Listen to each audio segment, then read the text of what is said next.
In this video, I'm going to share 6 tips that I wish I knew as a brand new counselor. If you're new to this channel, my name is John and I help counselors plan their interventions, events, and programs. Be sure to watch this video all the way to the end because I'm going to share some really important resources that you can get, and I'm going to share at the very end of this video a bonus tip that will help you get prepared for your role as a school counselor. Tip number 1, build relationships with students, staff, and families. It's essential to your role as a school counselor to build connections with the people that you work with and serve. There's a couple different ways that you can build relationships with students, but the first way is learning their names. Our students need to feel connected to school, and one way to do that is use the school counselor taking the time to learn their names. Another thing you can do is be visible. So visit every classroom. So in the morning times, I visit every single classroom. Before the Pledge of Allegiance and the announcements come on, I come in, I greet them, I wave, I smile, and I call each student by their name. This is also a great time for students to stop you if something happened and they need to talk to you about something that either happened the day before or the morning before they got to school. So being visible when visiting classrooms is an amazing way to build relationships with not only students, also do this with staff. So I come in and I greet the teachers by name and I ask them if there's anything they need in order for them to get their day started. And I genuinely make myself available for students and staff if they need things. This is how you build connections. You also want to take the time to learn the staff at your community. So I take the time to learn each person and their individual role in the school. When you have a program that's going on in the school, you're going to need your custodians, you're going to need your office staff, you need your cafeteria workers. You're going to need to build relationships with these people and keep them informed of these things that are going on. So when you see them, smile, greet them, ask them how they're doing, and be genuine. And with families, it's also important to build relationships. So whenever a student comes in and enrolls, I always smile and I go make myself available to speak to the parent, even for just a few minutes. At the beginning of every school year, I create a presentation that I share with staff, students, and families. In the presentation, I share who I am as a school counselor and I talk about my role. I specifically share some of the interventions, events, and programs that I plan on hosting for that school year. So I share this same presentation with students, staff, and families. I make sure that they know who I am and how to get in contact with me if they ever need anything.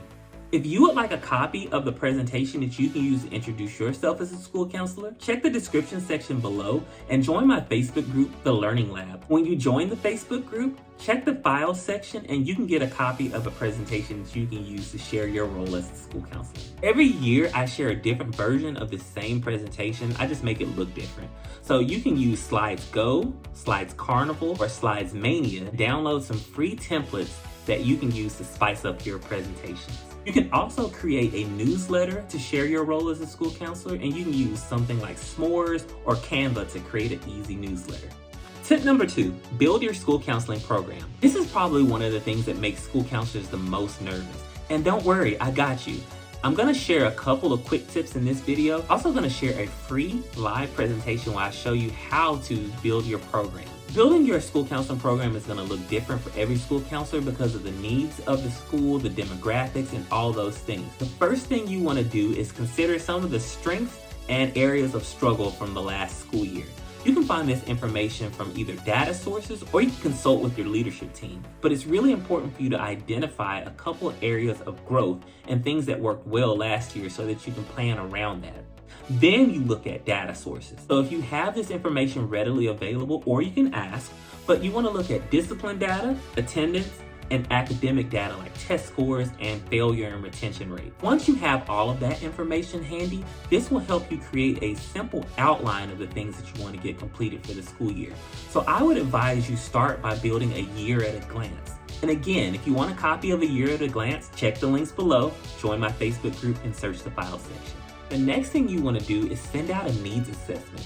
So I send out needs assessments around September, and this is what's really going to help you plan out your school counseling programs, such as your interventions, your individual sessions, your small groups, and your classroom counseling lessons. You will want to assess the needs of your school before implementing any school counseling program, because what you don't want to do is share counseling lessons or small groups or things that are not going to be beneficial to the students that you serve.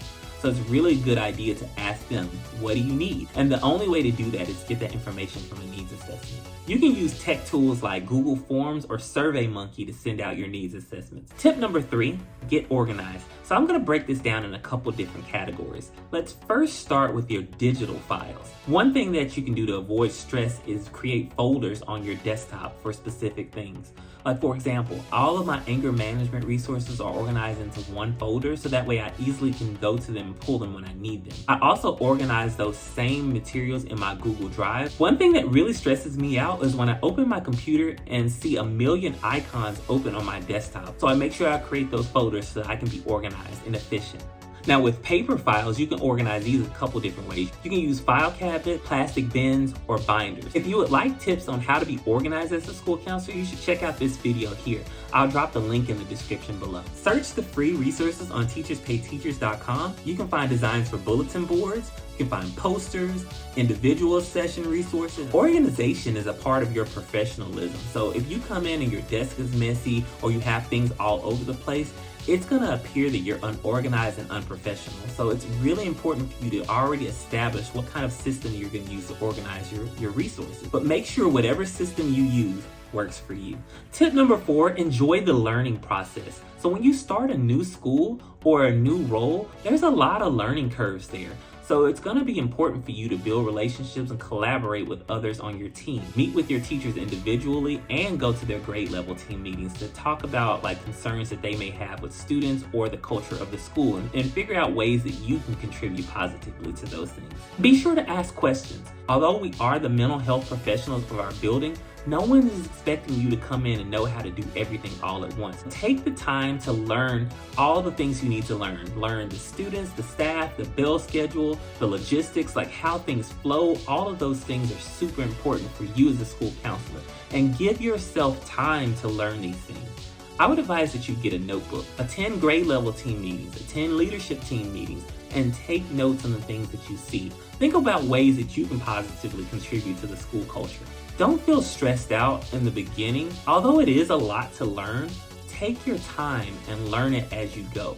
There's people who have been in this role for years and it still takes time and they learn something new every day. Another thing you can do is get a mentor. Hopefully you have a school counseling coordinator or a director of school counseling at your for your district, and they can connect you with a mentor. One thing that you can do if you don't have a mentor is join Facebook groups. So I'm a part of several Facebook groups. I love being a part of those groups because we can share resources, we can bounce ideas off of each other, and just learn and network.